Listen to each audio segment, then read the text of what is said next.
आज दिन भर की कई महत्वपूर्ण खबरें निकल के सामने आ रही है। एक-एक कर आपको विस्तार से बताते हैं। उससे पहले चैनल को अब तक सब्सक्राइब ना किया हो तो फटाफट चैनल सब्सक्राइब कर दें, लाइक कर दें, शेयर कर दें ताकि इसी तरह की खबर आप हर रोज़ देख सकें। चलिए शुरू करते हैं पहली बड़ी खबर। एनडीए के नेताओं की शुक्रवार को नई दिल्ली में एक महत्वपूर्ण बैठक हुई है जिसमें कई मुद्दों पर चर्चा की गई। बैठक भाजपा अध्यक्ष जेपी नड्डा के निवास पर आयोजित की गई जिसमें मणिपुर में जारी हिंसा और केंद्र सरकार द्वारा प्रस्तावित एक राष्ट्र एक चुनाव पर विमर्श किया गया। आपको बता दें कि केंद्रीय मंत्री किरण रिजिजू ने मणिपुर की स्थिति पर चर्चा करते हुए बताया कि सरकार क्षेत्र की बुनियादी ढांचा विकास पर ध्यान दे रही है और हिंसा को नियंत्रित करने के लिए कदम उठा रही है। कोलकाता में महिला डॉक्टर से दुष्कर्म और हत्या की घटना के विरोध में आज यानी शनिवार को इंडियन मेडिकल एसोसिएशन ने 24 घंटे की देशव्यापी हड़ताल का आह्वान किया है। एसोसिएशन ने सरकार से मांगों की एक लिस्ट भी तैयार की है। इसमें यह भी कहा गया है कि अस्पतालों को सेफ जोन बनाना चाहिए जिससे कि डॉक्टरों की सुरक्षा सुनिश्चित हो सके। पश्चिम बंगाल में राष्ट्रपति शासन को लेकर विपक्षी मांग पर राज्यपाल ने कहा कि मांग तो मांग होती है, अब देखना है कि होना क्या है। एक राज्यपाल के रूप में मैं स्थितियों को समझता हूं। संविधान में बहुत सारे विकल्प हैं। मैं बहुत ज़्यादा लोगों के बीच नहीं आना चाहता। हालांकि जो भी करना होगा वो संविधान के दायरे में ही किया जाएगा। उन्होंने कहा कि बंगाल की स्थिति के लिए मुख्यमंत्री ममता बनर्जी जिम्मेदार है। कर्नाटक के राज्यपाल ने मैसूरू शहरी विकास प्राधिकरण भूमि आवंटन घोटाले के संबंध में मुख्यमंत्री सिद्धारमैया के खिलाफ मुकदमा चलाने की मंजूरी दे दी है। इस पर मुख्यमंत्री सिद्धारमैया ने निशाना साधा है। अभियोजन की मंजूरी पर मुख्यमंत्री सिद्धारमैया ने कहा कि कर्नाटक के राज्यपाल का फैसला संविधान विरोधी और कानून के खिलाफ है। इससे अदालत में चुनौती दी जाएगी। दिल्ली में सीवर ओवरफ्लो की बढ़ती शिकायतों को लेकर जल मंत्री आतिशी मुख्य सचिव नरेश कुमार को पत्र लिखकर नाराजगी जताते हुए शिकायतों को निपटारे का आदेश दिया है। उन्होंने लिखा है कि बार बार कहने के बाद भी अगर कार्रवाई नहीं हो रही है तो इसके लिए जिम्मेदार अधिकारियों पर कड़ी कार्रवाई की जाए। उन्होंने मुख्य सचिव को लिखे नोट में सीवर ओवरफ्लो से प्रभावित कई इलाकों का जिक्र करते हुए कहा है कि ब्यूरोक्रेसी के मुखिया होने के नाते आपकी जिम्मेदारी है कि इसका समाधान किया जाए। बहुजन समाज पार्टी की प्रमुख मायावती ने 59,000 सहायक अध्यापकों की भर्ती के लिए नई चयन सूची तैयार करने के इलाहाबाद उच्च न्यायालय के लखनऊ बेंच के आदेश का शनिवार को स्वागत किया है। मायावती ने कहा है कि उच्च न्यायालय के फैसले से साबित होता है कि राज्य की सरकार ने अपना काम निष्पक्षता से नहीं किया। बिहार के मुख्यमंत्री नीतीश कुमार ने आज राजगीर में खेल एकेडमी सह अंतर्राष्ट्रीय क्रिकेट स्टेडियम का किया निरीक्षण। यह प्रोजेक्ट 750 करोड़ की लागत से बन रहा है जिसमें 23 से ज़्यादा खेल के लिए उच्च स्तरीय खेल सुविधा का निर्माण किया जा रहा है। जल्द ही athletics, football, hockey, volleyball, swimming pool, table tennis आदि सुविधाएं को उपयोग हेतु खेल विभाग को सौंप दिया जाएगा। झारखंड में विधानसभा चुनाव होने वाले हैं। इन चुनाव से पहले झारखंड विधानसभा चुनावों का पहला ओपिनियन पोल सामने आया है। इस ओपिनियन पोल में झारखंड के वर्तमान मुख्यमंत्री हेमंत सोरेन दूसरे नंबर पर आए हैं। भाजपा के एक पूर्व मुख्यमंत्री झारखंड के लोगों की पहली पसंद बनकर सामने आए हैं।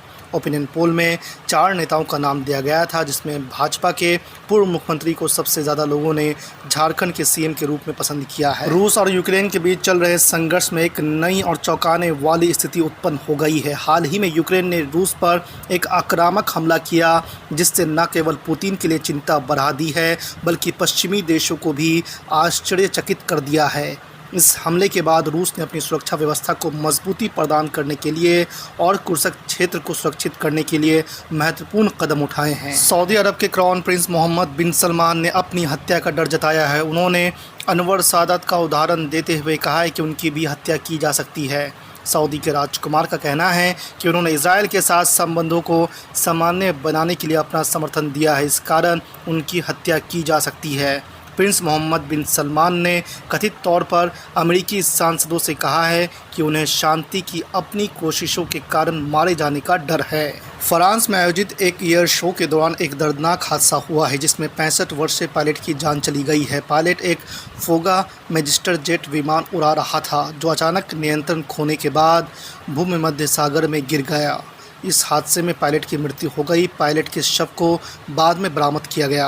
घटना का वीडियो सोशल मीडिया पर वायरल हो गया है। अमेरिकी उपराष्ट्रपति कमला हैरिस और पूर्व राष्ट्रपति डोनाल्ड ट्रंप के बीच राष्ट्रपति चुनाव को लेकर बहस होने वाली है। ट्रंप ने इसकी तैयारी शुरू कर दी है। उन्होंने डिबेट भाषण में मदद के लिए एक हिंदू महिला नेता को चुना है।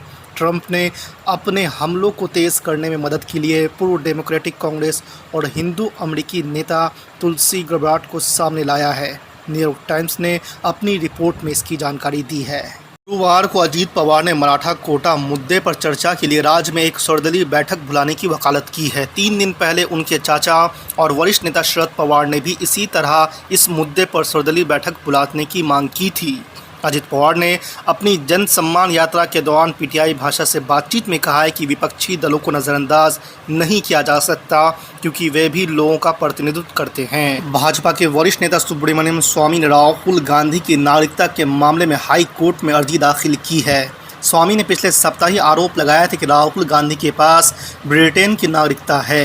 अब उन्होंने अदालत का रुख किया है और मांग की है कि वो केंद्र सरकार को इस मामले में एक्शन लेने को कहे। इसके अलावा कोर्ट से मांग की है कि वो केंद्र सरकार से मेरी शिकायत पर स्टेटस रिपोर्ट मांगे। सुप्रीम कोर्ट ने हाल ही में केंद्र से एक याचिका पर जवाब मांगा है जिसमें देश में अनिश्चितकालीन हिरासत में रखे गए रोहिंग्या शरणार्थियों की रिहाई की मांग की गई है।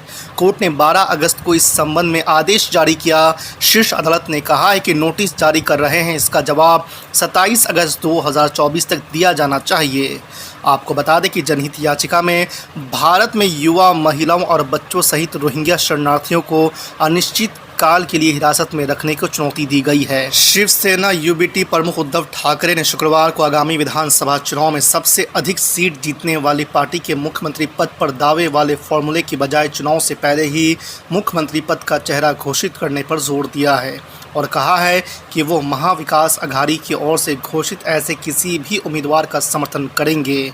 एमवीए पार्टी कार्यकर्ताओं को ये संबोधित करते हुए ठाकरे ने कहा कि अगर लोकसभा चुनाव लोकतंत्र और संविधान की रक्षा के लिए हुए हैं तो विधानसभा चुनाव महाराष्ट्र के स्वाभिमान को बचाने के लिए है। कांग्रेस पार्टी के महासचिव प्रियंका गांधी वाड्रा ने कोलकाता में महिला डॉक्टर के साथ हुई दंगे और हत्या समेत हाल ही में देश में महिला अत्याचार की हुई अन्य घटनाओं को लेकर शुक्रवार को एक ट्वीट किया जिसमें उन्होंने इन घटनाओं को लेकर भारी नाराज़गी जताई और कहा है कि इन क्रूरताओं ने देश को झंझोड़ कर रख दिया है। उनका कहना था कि ऐसे मामलों में बार बार नरमी, आरोपियों को राजनीतिक संरक्षण और दोषियों को जमानत या पैरोल देने से महिलाओं का मनोबल गिरता है। समाजवादी पार्टी के प्रमुख अखिलेश यादव ने कहा है कि बीजेपी के लोग अधिकारियों के माध्यम से चुनाव जीतना चाहते हैं, इसलिए इसी हिसाब से अधिकारियों को हटाना, अधिकारियों की पोस्टिंग करने का काम हो रहा है। इसकी शिकायत सपा चुनाव आयोग से शिकायत करेगी।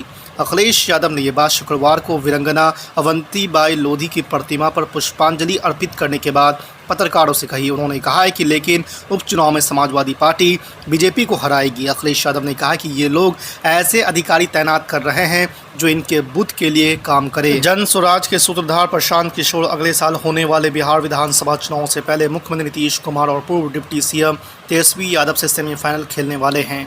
पीके ने इस साल होने वाले आगामी विधानसभा उपचुनाव में प्रत्याशी उतारने की घोषणा की है। आपको बता दें कि पीके अपने जन स्वराज संगठन को राजनीतिक दल में बदलने वाले हैं। उनकी नई पार्टी का गठन 2 अक्टूबर को होगा। भारतीय जनता पार्टी ने अगले साल होने वाले दिल्ली विधानसभा चुनाव के लिए अभी से ही अपनी तैयारी तेज कर दी है। सूत्रों के अनुसार पार्टी दिल्ली के अपने 6 में से 3 पूर्व सांसदों को अपनी क्षमता साबित करने का एक और मौका दे सकती है। इतना ही नहीं, पार्टी द्वारा आने वाले दिनों में कई अहम बैठकें होने जा रही है।